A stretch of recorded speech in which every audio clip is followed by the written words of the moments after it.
Saya mengambil berat tentang kesihatan sistem kencing saya. Kebelakangan ni sebenarnya ramai yang tanya saya macam mana saya jaga kesihatan saya sekarang. Baik, sejujurnya saya beritahu yang sebelum ni kesihatan saya memang tak apa nak elok. Proses saya memang tak baik. Yang mana saya susah nak kencing, susah nak tahan kencing, kencing pun tersekat-sekat. Tetapi sejak daripada tu saya ubah gaya hidup saya.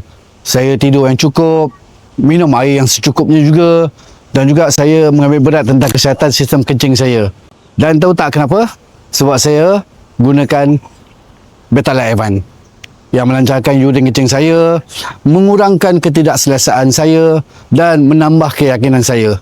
Jadi kepada anda semua yang ada masalah seperti yang saya cakap tadi, jangan segan-segan, jangan tunggu dah melarat, dapatkan cepat Total Man Betadine Advance.